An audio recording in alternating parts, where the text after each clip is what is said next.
Boa noite, queridos amigos, queridos irmãos. Estamos mais uma vez reunidos aqui no canal da União das Sociedades Espíritas do Estado de São Paulo, a Intermunicipal de Jales, aqui do Noroeste Paulista.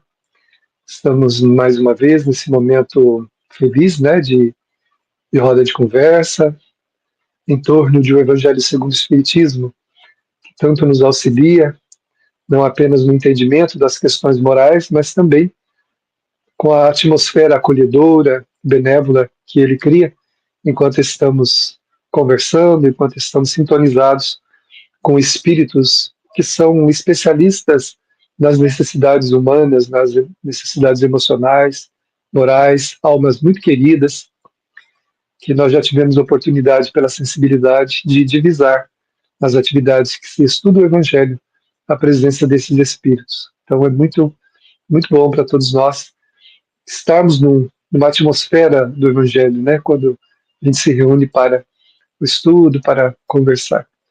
É sempre uma alegria receber a todos, sejam todos bem-vindos, nosso abraço, nosso carinho, e que nesta noite tenhamos uma noite tranquila, de conversa, de bem-estar para todos nós, né? E estamos recebendo aqui com muito carinho hoje, mais uma vez, a nossa querida amiga, irmã, a Luziane Bahia, ela é lá da Mansão do Caminho, de Salvador, da atividade que o Divaldo nos deixou aí com muito carinho, né? Dedicando sua vida a esse trabalho, juntamente com a equipe que o auxiliava, da qual ela faz parte. Seja bem-vinda, Luziane. Boa noite para você. Boa noite, querido amigo, querido irmão, Davi.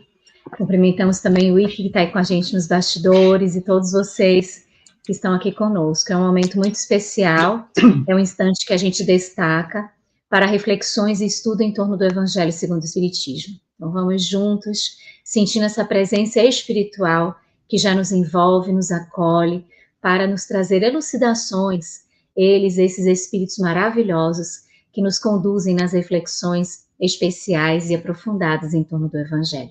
Gratidão, querido irmão, por essa oportunidade. Nós que agradecemos, Luziane. É um prazer sempre estarmos aqui conversando, né, com você presente. Hoje o Geraldo estaria conosco, mas ele teve seus compromissos, né, está chegando de viagem, está bastante cansado e também envolvido aí nas suas atividades. Que ele receba também nosso carinho, nosso abraço, né, e o desejo de que ele esteja conosco mais uma vez, quando isso for possível. Então a gente vai iniciar a atividade, vamos começar a nossa noite de conversa, e no clima da prece. Vamos pedir a Luziane que faça a prece de abertura para nós, para que a gente entre nesse clima amoroso, gostoso que a gente já está, para a nossa conversa da noite. Vamos lá. Querido Mestre Jesus, agradecemos-te, Senhor, pela tua presença conosco, por nos envolver nas dúlcidas vibrações que o teu Evangelho nos traz. Este é um instante, Senhor, que elegimos destacar para que a nossa atenção e concentração estejam voltadas para os sentimentos que exalam das páginas lúcidas que evocam a Ti, que evocam os Teus ensinamentos. Para que, diante dessa escolha feita, consigamos mergulhar ainda mais profundamente nas lições que há tantos e há tantos anos, há tantos séculos, milênios, o Senhor nos traz como reflexão reiterada ao coração, como convite para que optemos, para que enxerguemos, para que escutemos a realidade da verdade, da mensagem que consola, que nos conduz, que traz-nos segurança no caminho, permitindo-nos dias melhores. Fica conosco, querido Mestre. E diante das páginas que vamos refletir, que elas possam ressaltar o que em nós precisa ser conquistado, buscado, para que assim esse estudo seja também um estudar-se, que essas reflexões das letras abençoadas da tua mensagem também sejam um estudo profundo dos nossos pensamentos, das nossas ações e atitudes. Gratidão, te damos por tudo e sempre. Assim seja. Assim seja. Estamos, então, iniciando a atividade nesse clima que a prece nos proporciona, que é de nos conectar de maneira mais estreita, mais delicada, ao clima espiritual da atividade que estamos desenvolvendo nesta noite. Então, nós estamos seguindo o Evangelho segundo o Espiritismo, né, num estudo continuado.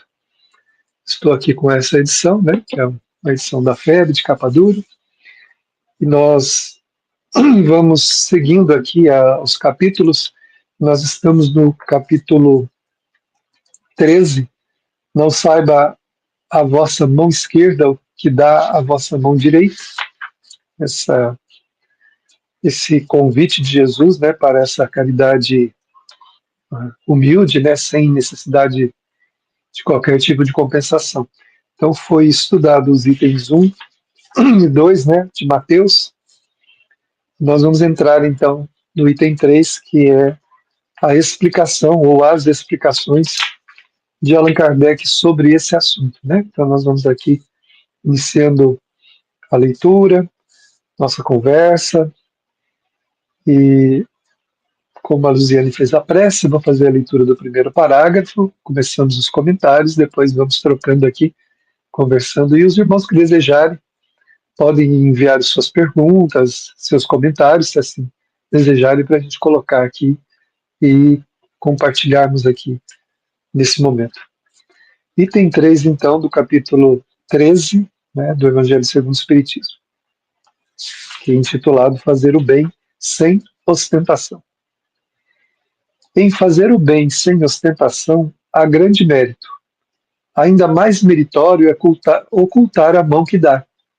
Constitui marca incontestável de grande superioridade moral, porque para encarar as coisas do mais alto do que o vulgo, mister se torna abstrair da vida presente e identificar-se com a vida futura.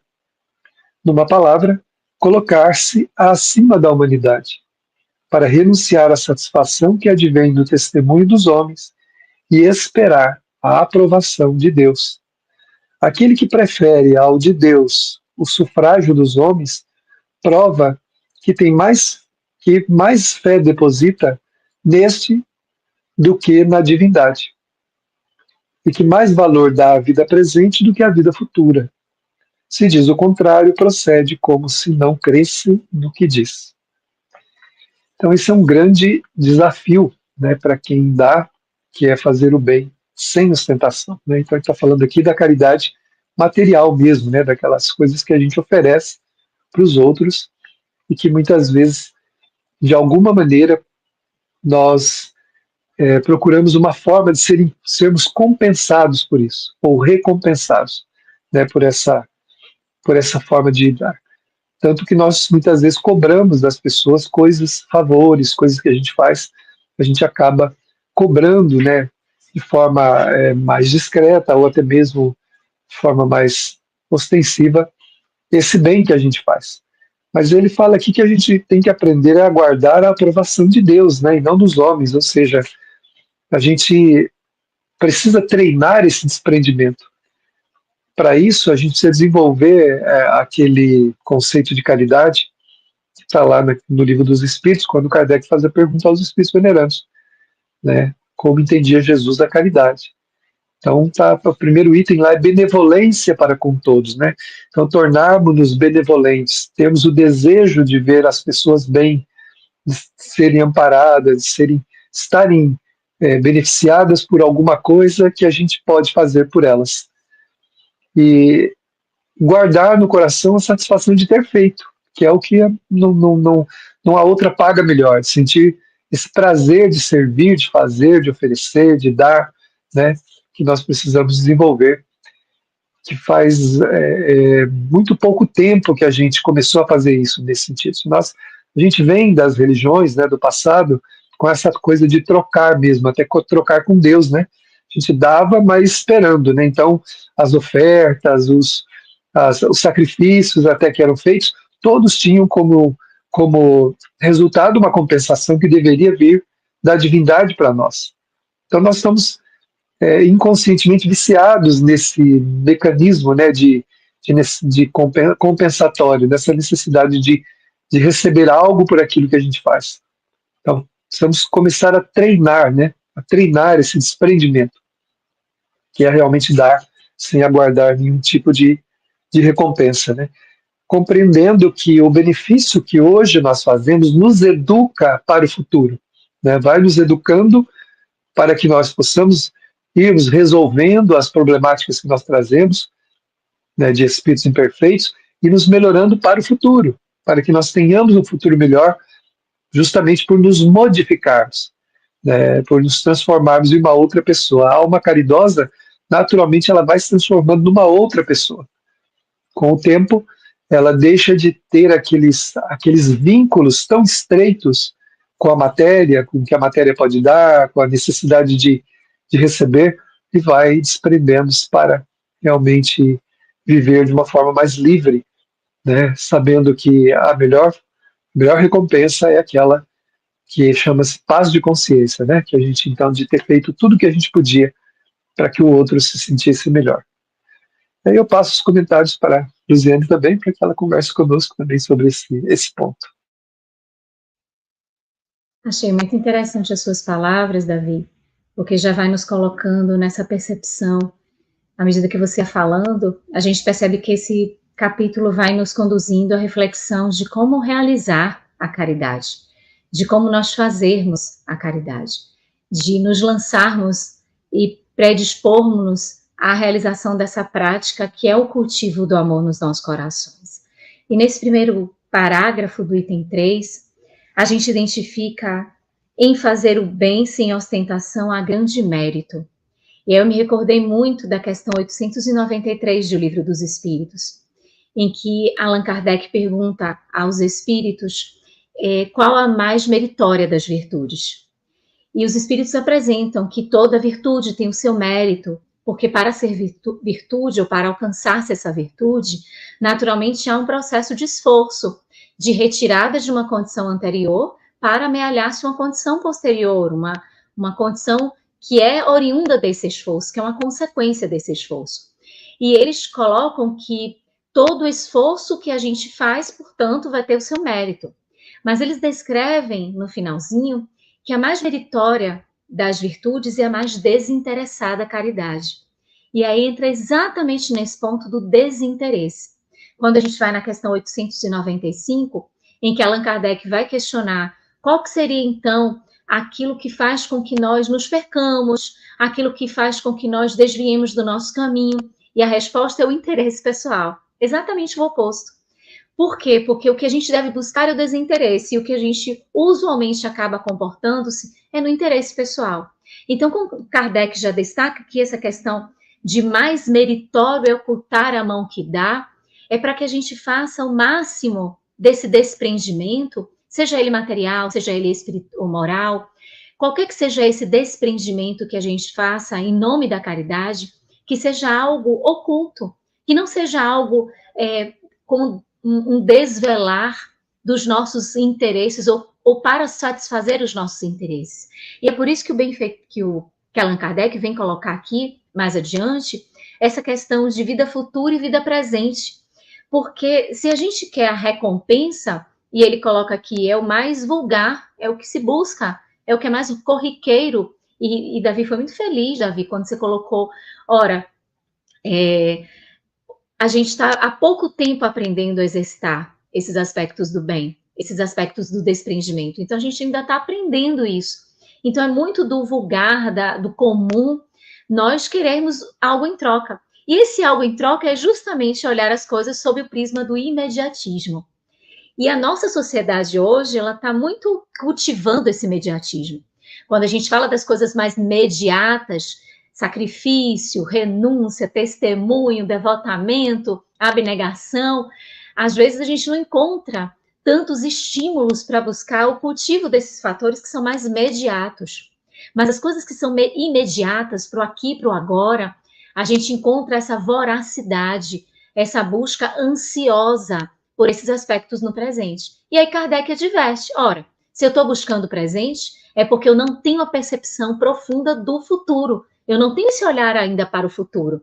E se eu estou buscando o presente, eu estou buscando esse sufrágio dos homens, essa aprovação dos homens, ao invés de buscar essa aprovação de Deus, que quando a gente vai para a questão 621 de O Livro dos Espíritos, a gente entende que essa aprovação de Deus não é somente um aspecto exterior, mas notadamente um aspecto interior da nossa própria consciência, que é onde está escrita a lei de Deus. Então, nesse item, nesse primeiro parágrafo do item 3, a gente pensou um pouquinho nesses aspectos, corroborando aí com o que o Davi traz e trouxe para a gente, porque é algo que Kardec destaca para a nossa atenção, para a gente ficar atento. Se eu estou querendo os aplausos, eu estou observando o presente. Eu não estou enxergando esperança, fé, eu não estou enxergando o porvir e o que ele nos tem para trazer através do trabalho, do esforço, como consequência natural da minha dedicação, da nossa entrega, em nome do que a gente busca realizar. Sem dúvida, Luziane. É muito interessante essa colocação. O Kardec ele faz como que uma síntese, né, da realidade emocional da criatura nesse momento da existência das encarnações aqui na Terra, né? Que é aquela coisa realmente, como nós comentamos aí, da recompensa, porque a gente aprendeu que a gente deveria ficar trocando com Deus, né? À medida que a gente desce, e aí nós transferimos isso também para os homens. Então, já que Deus eu tenho que trocar, então com o meu semelhante também. As pessoas, se Deus tem que me recompensar pelo que eu faço, né, pedindo a Ele, então o homem também tem que fazer a mesma coisa, né? E é difícil para o homem comum entender a questão do futuro, né? É uma questão bastante complexa, porque a gente, mesmo acreditando na vida após a morte, na vida futura, o imediatismo, essa vida material, ela nos absorve, ela é muito intensa.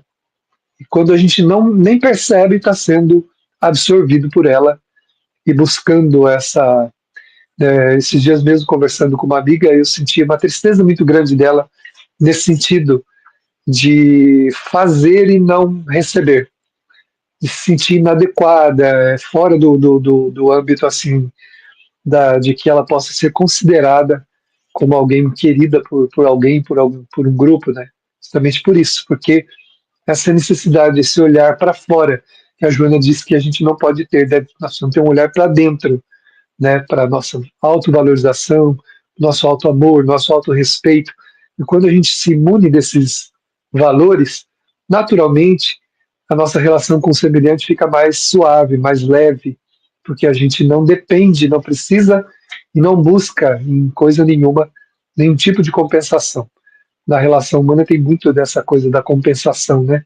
A gente está sempre pedindo que o outro diga que nos ame, né? Você não falou que me ama, né? Ah, você esqueceu tal data. Não é agradável realmente, né, esquecer algumas datas, especialmente quando você vive com uma pessoa que você está próximo, um cônjuge, um filho, alguém muito próximo. Mas a necessidade de que o outro se lembre, de que o outro me recompense, de que o outro faça, isso é uma tradição antiga que nós trazemos e é atávico isso. Nós temos dificuldade de nos livrar disso, sabe? E a gente fica magoado, triste, porque não foi recompensado, né? Não foi.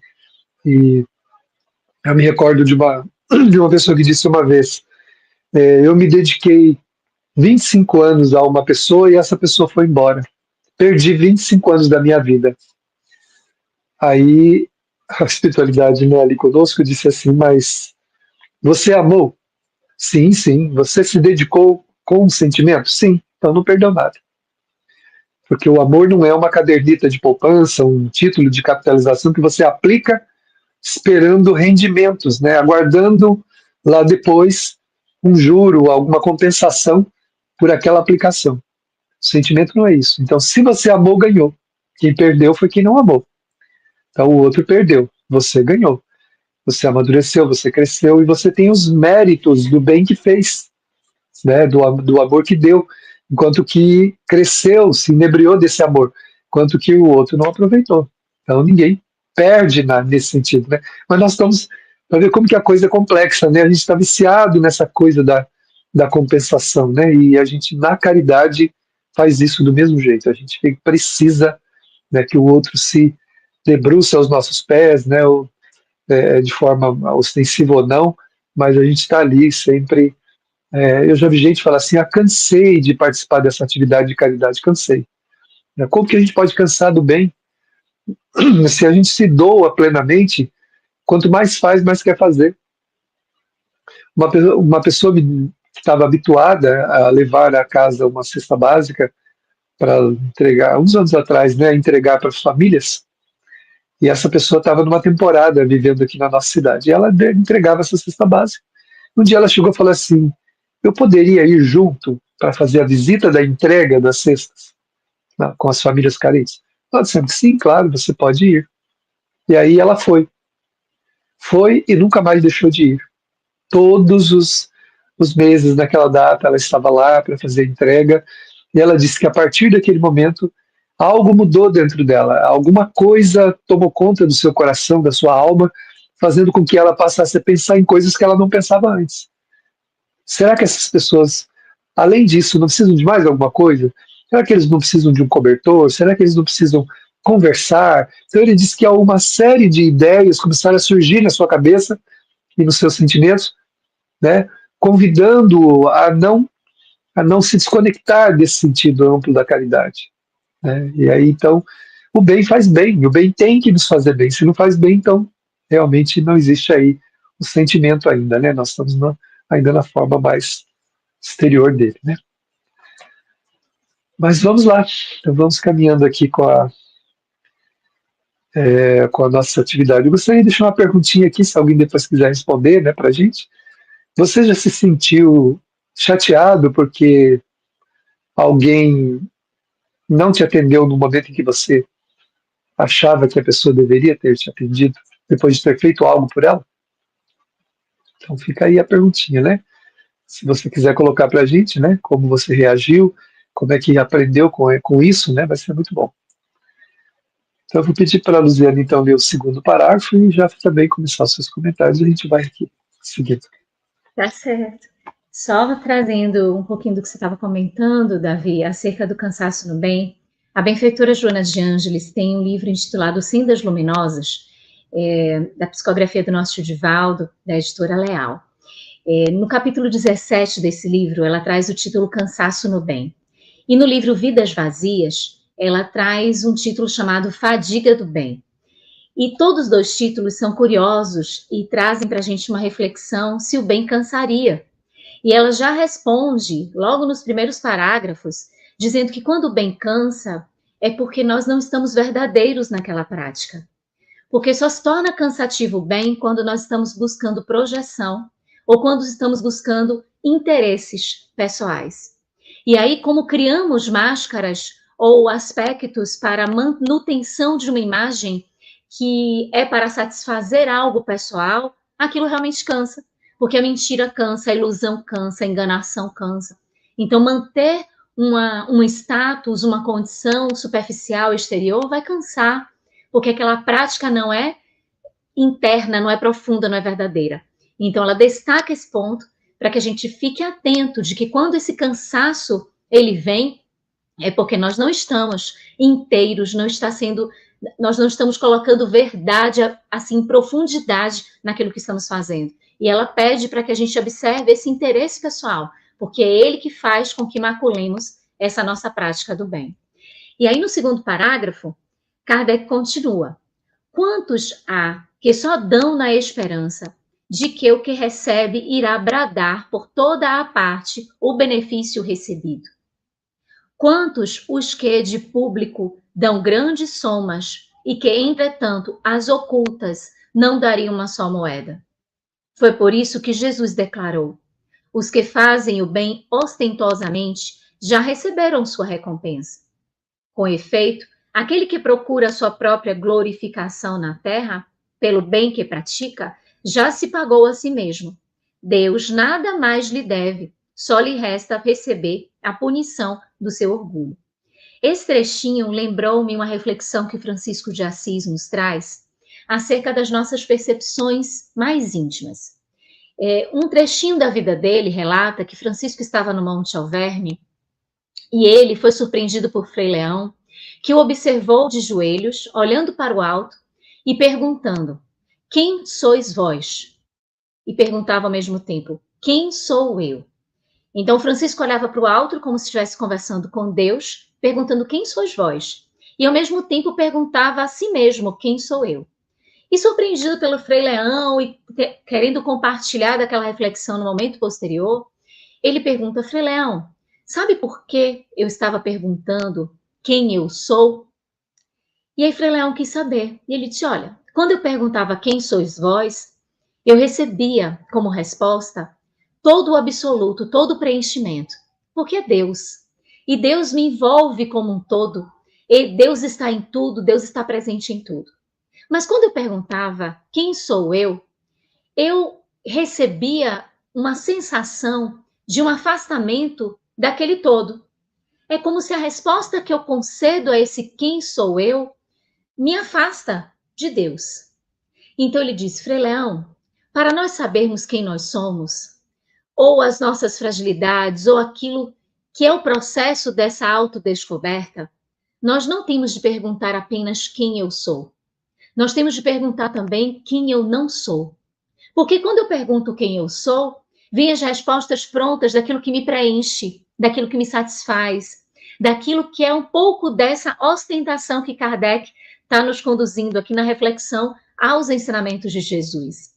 Mas quando eu pergunto quem eu não sou, mostra-nos o que é que eu preciso buscar, mostra o que me falta, mostra o que eu tenho que observar em profundidade e entregar a minha concentração e o meu interesse para que dali eu possa seguir.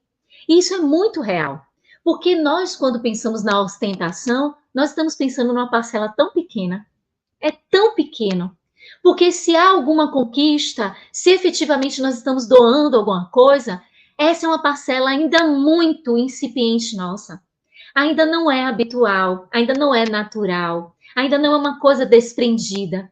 Ainda é um processo de disciplina, de esforço, de um hábito novo que a gente quer inserir no nosso coração. E que diante das intempéries a gente estremece, a gente se questiona se a gente vai fazer ou não. Diante de algumas condições a gente se pergunta: será que nesse aspecto eu devo participar ou não devo participar? Será que eu devo fazer o bem nessa condição ou não? Então a gente ainda coloca condições. Isso significa que isso ainda não é um hábito. Nós estamos ainda no início dessa trajetória, empreendendo esforços sim, sabendo que é interessante sim, buscando a disciplina também. Mas ostentar isso que a gente está aprendendo é ainda muito primário. Ainda não há uma identidade, é como se fosse muito infantil. É qual uma criança que faz as suas primeiras conquistas e já quer mostrar para todo mundo. E nós que somos adultos pensando assim: meu Deus do céu, ainda tem tanta coisa para viver. E é claro que ali a alegria da criança é válida, para que ela seja estimulada para novas alegrias. E o ostentar aqui, quando nós chamamos a atenção, é como se quiséssemos exaltar algo que nós já conquistamos, e quando isso nós fazemos, por ser uma representatividade do orgulho, representa assim para nós: ah, isso basta. E a gente estaciona, a gente esmorece, por isso vem o cansaço, por isso vem o desestímulo, o desânimo, porque a gente perde a vontade, que é essa perseguição pelo ideal, essa concentração naquilo que é o nosso ideal, em depositar as nossas energias para isso que eu ainda não tenho. Então, ostentar esse pouco que foi conquistado é muito infantil, é muito ainda primário. E aí nos lembra o próprio título: não saiba a vossa mão esquerda o que dê a vossa mão direita. nós percebemos que é na mesma pessoa, é que a mão de uma pessoa, não percebo que da mão da outra pessoa, da mesma pessoa. São as duas mãos da mesma pessoa. Que a vossa mão esquerda não saiba o que dê a vossa mão direita. São as nossas duas mãos. Ou seja, mesmo fazendo bem, que nós não exaltemos para o ego, para essa condição mais egóica, aquilo que estamos fazendo. Que permitamos que o self ilumine esse nosso fazer, porque se isso acontece, nós temos ali a iluminação da humildade. E a humildade sempre vai nos dizer, mas ainda tem muito a fazer, tem muito a aprender, tem muito a conquistar, tem muito a perceber, tem muito a descobrir, tem muito a conhecer. Então, se a gente oculta dessa parte egóica, é como se essas duas mãos são as duas nossas facetas. O ego, a superficialidade, o que está mais exterior, aquilo que às vezes se apresenta com mais materialidade, no presente, no imediato. E o self, aquilo que deve ser aprimorado, que representa a nossa essência, que deve ser a nossa busca. Então, se eu oculto dessa mão mais egóica, desse olhar mais superficial aquilo que eu faço, eu não vou buscar os aplausos, os elogios, eu não vou buscar agradar a todos, a satisfação, eu não vou buscar esses pontos, porque esses estão para massagear ou atender as condições do ego. Eu vou perceber o que é realmente a essência, o interesse primacial, o que deve ser focado e observado. E aí eu vou ocultar. Eu não vou deixar que uma mão perceba o que a outra, minha própria mão, está ofertando e fazendo. Então, é uma reflexão também que a gente gostaria de compartilhar acerca desses pontos trazidos por Allan Kardec. Muito bom, Luziane. É interessante isso, porque a gente vai aprendendo com os benfeitores, né, com as suas obras, quanto isso é importante para nós, o autoconhecimento, o conhecimento de quem a gente é, os valores, né, daquilo que a gente já tem, mas também daquilo que a gente precisa mudar, para que aquilo não nos conduza, não nos domine, né? Quando ele diz aqui, ó, receber a punição do seu orgulho, a Joana de Ângeles, quando a gente analisa a obra psicológica dela, nós vamos percebendo que a criatura orgulhosa, que precisa de notoriedade, que precisa de aplauso, que precisa de algum tipo de compensação, não importa o quanto ela receba, nunca vai se sentir preenchida disso, porque a única coisa que nos preenche é o que nós damos, não o que nós recebemos. As lacunas que nós trazemos da insegurança, da falta do afeto, que nós não demos no passado, elas não serão preenchidas com aquilo que a gente receber dos outros, mas com aquilo que a gente fizer. Então eu preciso entender que eu não vou curar a minha insegurança recebendo das pessoas as coisas que me planificam, que me ajudam, porque elas serão apenas auxílios exteriores para mim. Mas eu vou me planificar, eu vou me preencher com aquilo que eu der. Então ela diz assim, numa de suas falas, né, a Joana, que se a pessoa precisa disso, aquele que não precisa, quando ele recebe um muito obrigado, é uma festa na alma. O muito obrigado é uma festa na alma. Para aquele que precisa da notoriedade, do destaque, da compensação, nem todas as glórias do mundo fazem sentido para ele. Essa é a punição. Ele fala a punição do orgulho, ou seja, não importa o quanto a pessoa receba, o orgulho dela vai dizer que aquilo nunca é suficiente. Ela nunca vai se sentir compensada, enquanto o outro se sente feliz com um simples muito obrigado. Então é muito diferente. Então nós temos que lembrar isso, que aquele que precisa da compensação, né, da retribuição, do bem que ele faz, naturalmente está tentando preencher carências com aquilo que vem dos outros. E isso não vai acontecer. É o bem que nós fizermos, é o amor que nós dermos, tudo aquilo que nós fizermos, todos os movimentos que nós fizermos na direção do outro para beneficiá-lo, é o que fará sentido para nós e vai de novo trazer aquele sentimento de autodignidade, de autorrespeito que nós perdemos quando lá no passado não amamos, malbaratamos as oportunidades do afeto, do amor em todos os seus sentidos, né? Então reencarnamos cheio de carências querendo preencher carências com as coisas que vêm dos outros. Se isso fosse possível, pessoas que são muito amadas, muito queridas, muito cultuadas, até mesmo em famílias, em algum lugar, não cometeriam suicídio. E a gente vê muitas pessoas que deixam carta dizendo, olha, infelizmente tenho até vergonha do amor que eu recebi, das coisas, mas eu não consigo. E parte pela via do suicídio, sentindo-se vazio. Até mesmo porque, né, a Joana também ensina isso pra gente, que eu não posso compreender o que eu não estou dando. Como é que eu vou compreender o amor que eu estou recebendo se eu não estou amando? Procurando amar, eu não consigo compreender. Então, por muito amado que eu seja, se eu não estiver propondo amar, não conseguirei me beneficiar desse amor, porque ele não fará sentido para mim, né? Então, lembrando sempre isso, né? Que isso é um golpe no nosso orgulho, né? Esperar a retribuição que vem de fora, vem dos outros, né?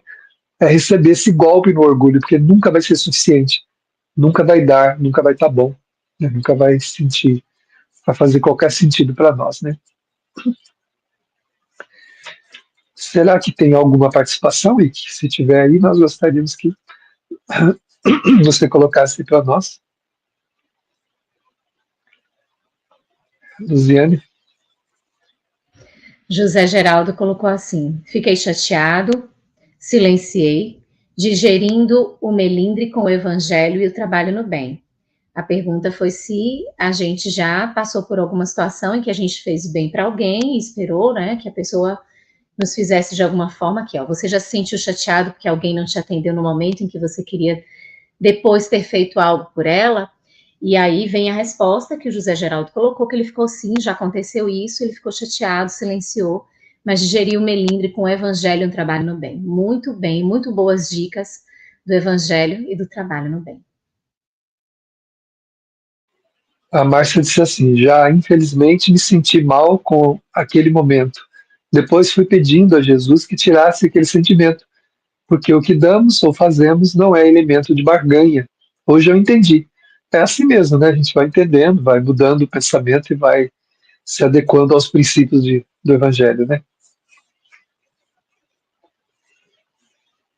A Ana Maria colocou para a gente: quando não tinha conhecimento e maturidade, me chateava e magoava sim. Agora, mais consciente, não me importa. E assim a gente vai amadurecendo. É o processo do amadurecimento emocional que a gente vai encontrando nas experiências da vida.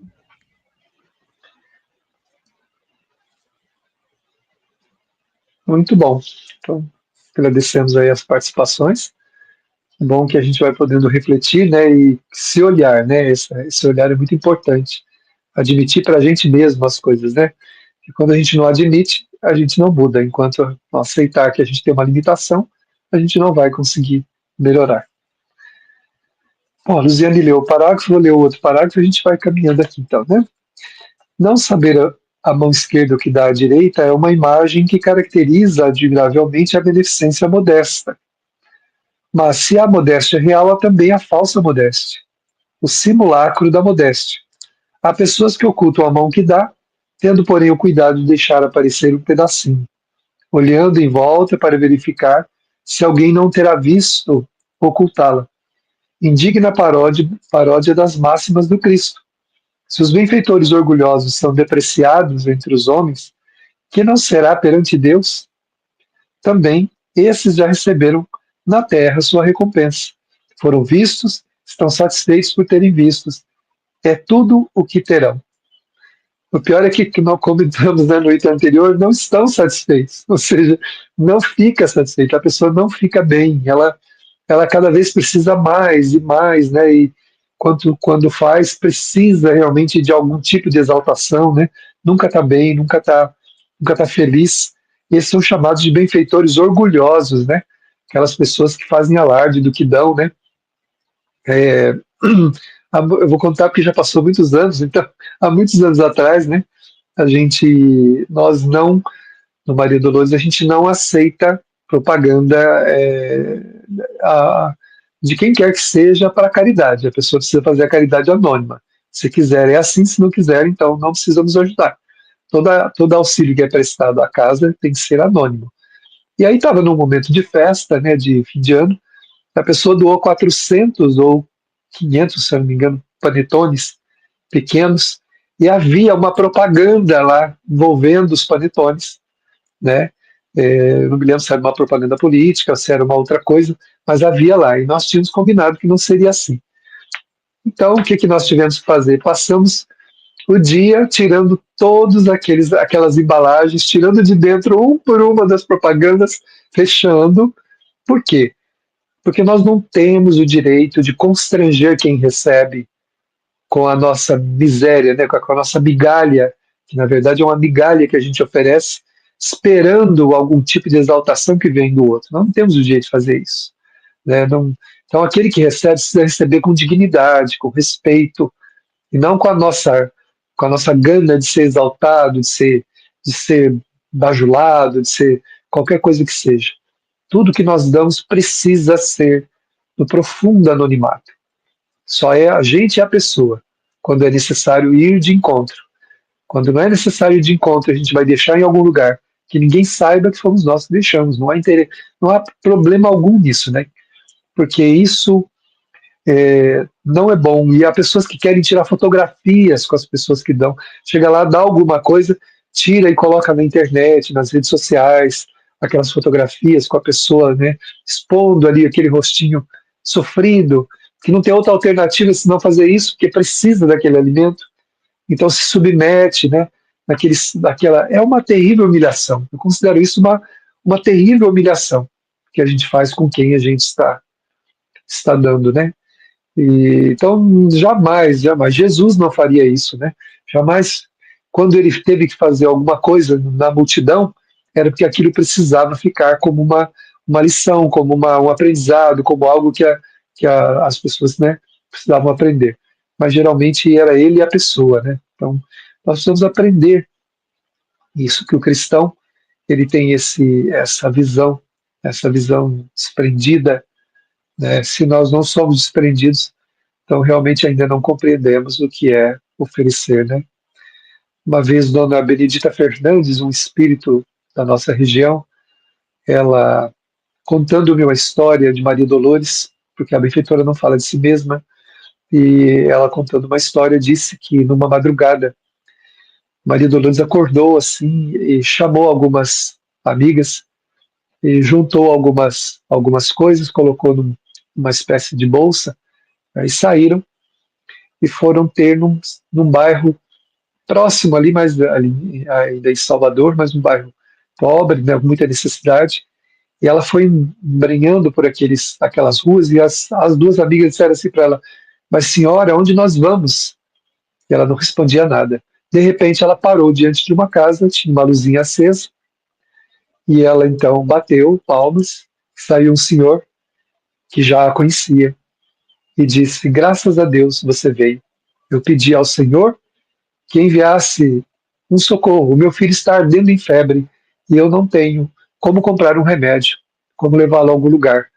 Então, e aí ela abriu aquela bolsa, ali tinha remédio, ali tinha alguns alimentos, algumas coisas que ela entregou para aquele homem, fizeram uma prece, ela foi-se embora e a dona Benedita então disse assim: é um amor que está sintonizado com Jesus, porque nunca pediu recompensa de nada que fez. Então está sintonizado com essa caridade que Jesus realmente pede que a gente faça. Está no Evangelho que aquele que tem a mente e o coração sintonizado sabe descobrir o infortúnio, sabe ir ao encontro do infortúnio oculto, aquele que muitas vezes não pede por falta de oportunidade, por falta de coragem, por sentir-se envergonhado. Uma verdadeira generosidade sabe descobrir no anonimato, servir sem esperar receber qualquer tipo de recompensa. Passo a palavra então para a Luziane. Esse exemplo da benfeitora, Davi, me suscita em emoção o real aprendizado do sentido da caridade.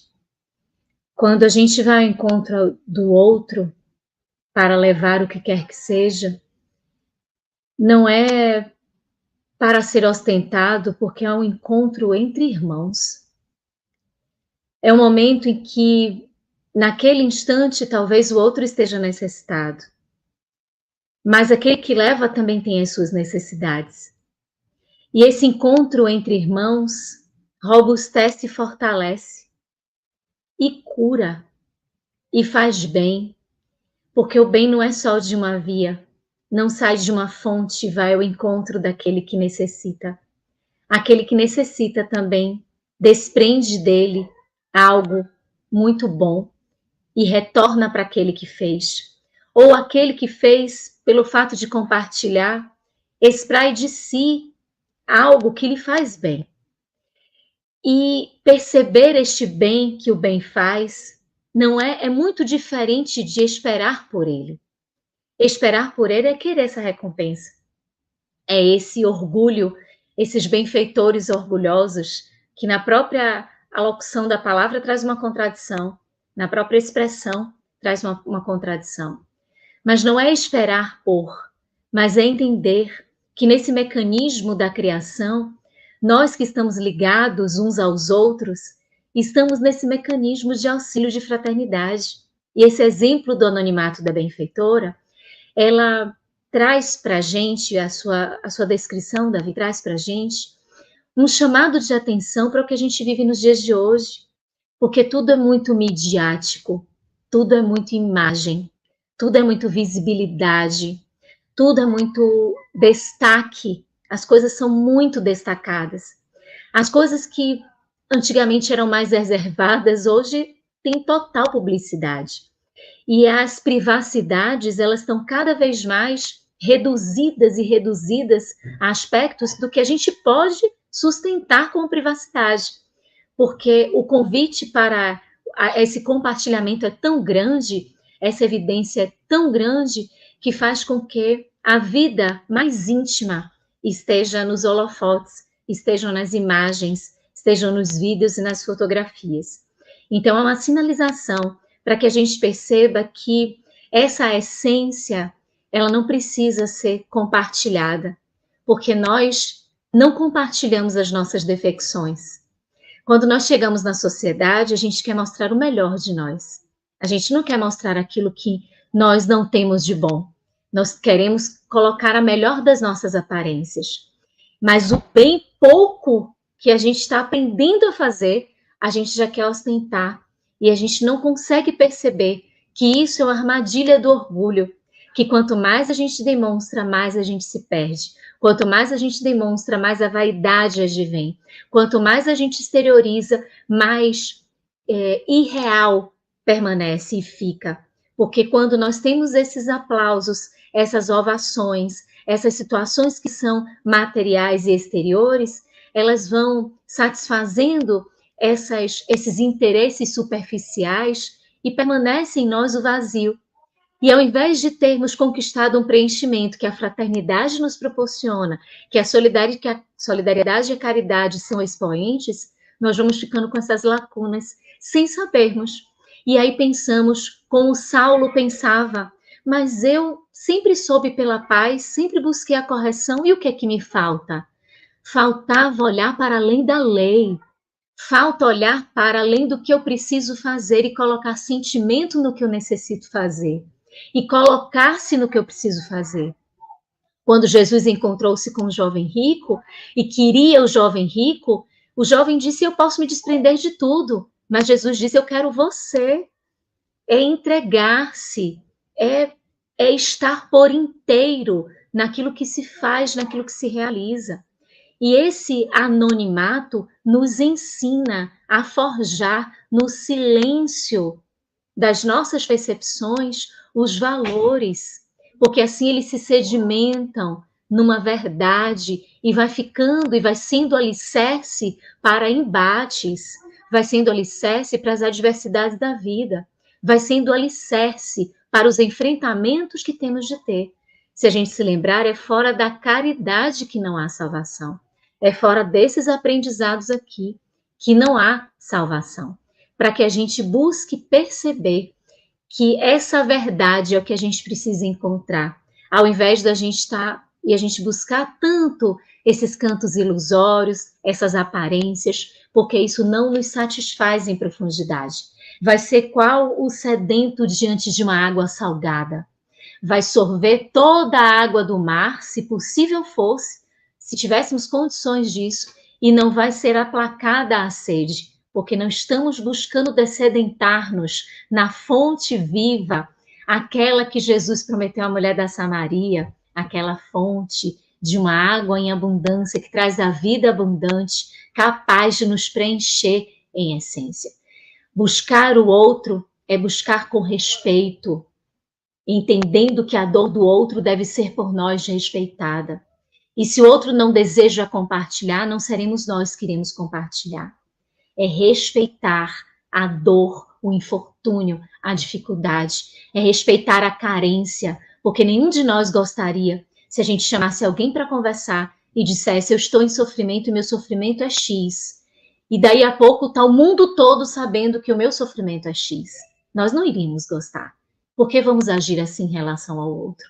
Então, a gente tem de ter muito cuidado hoje em dia, que em nome de vou compartilhar o bem para que isso contagie, vou compartilhar o bem para que isso possa ser feito por outros. Se aquilo está sendo feito porque é sobre mim ou sobre a mensagem? Qual é a intenção? Eu estou falando porque eu quero aparecer, porque eu quero me exaltar, porque o assunto é sobre mim, ou porque eu quero trazer o evangelho, porque eu quero demonstrar o evangelho? Então fica essa indagação para nós, somente nós temos a resposta. Não vamos julgar o outro, vamos olhar para as nossas atitudes. Somente nós temos como saber as nossas intenções e o que é que nos movimenta em relação a fazer o bem que nós estamos predispostos a realizar.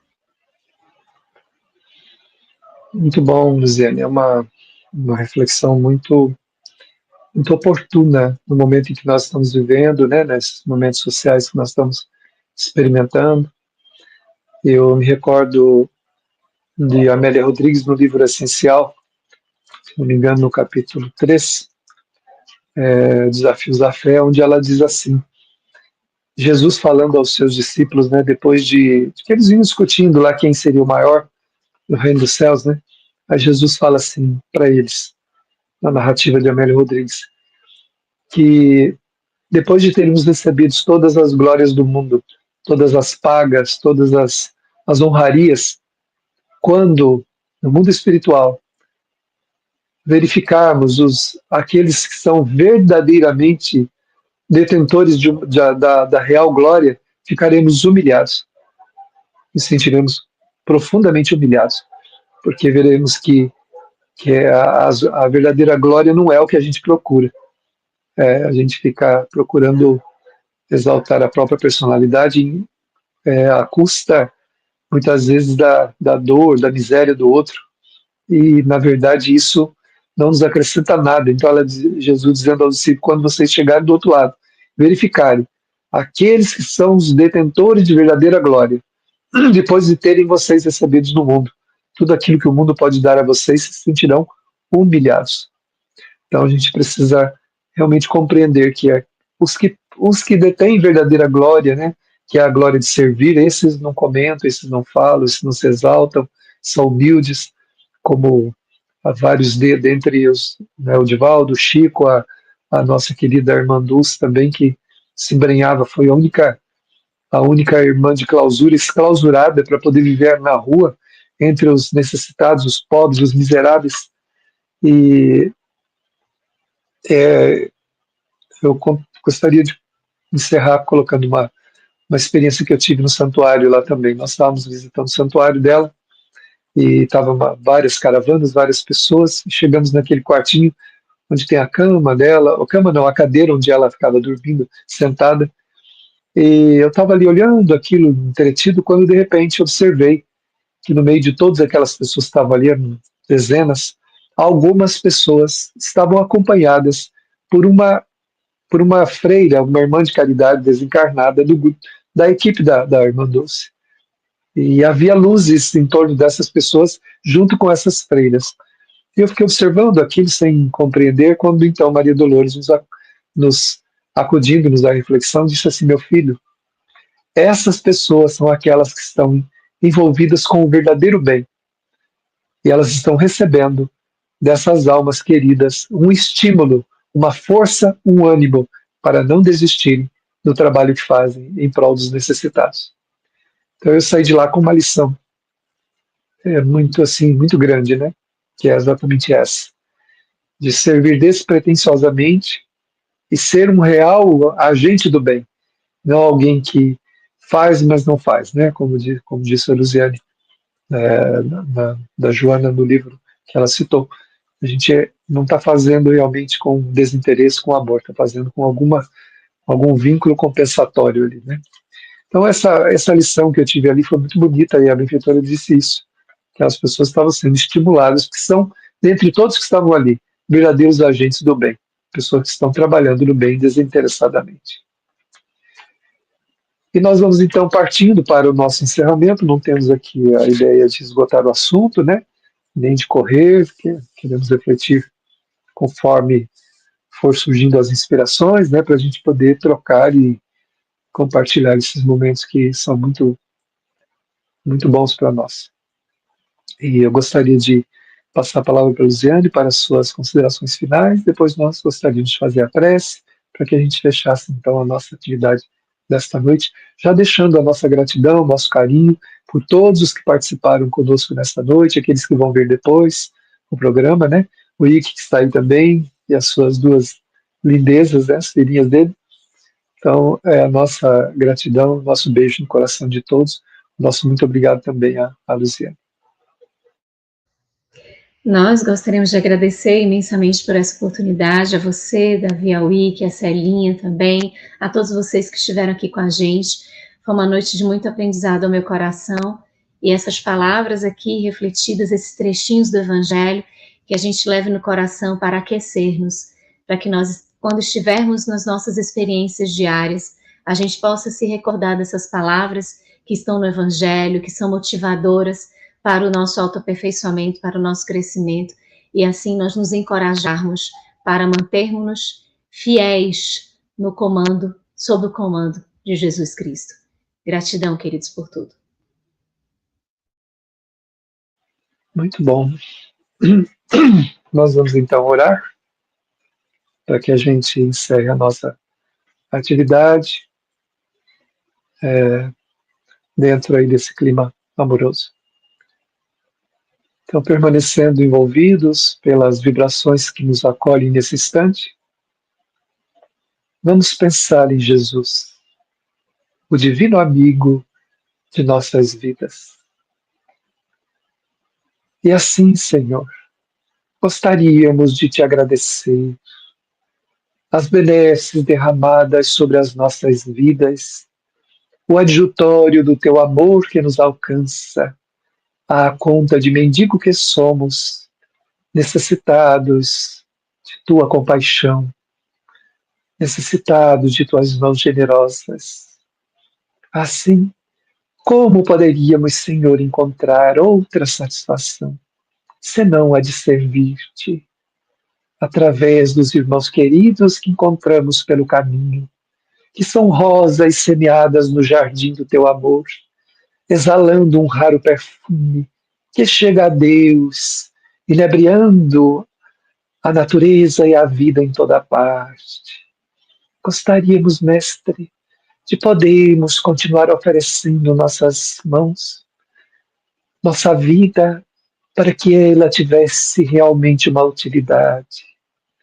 E na gratidão, externamos todos os nossos bons sentimentos, para que formem, Senhor, um ramalhete de diversas flores com raros perfumes, a fim de que, representando-nos, possam entregar-se a Ti, formando um adorno amoroso em torno do Teu coração divino.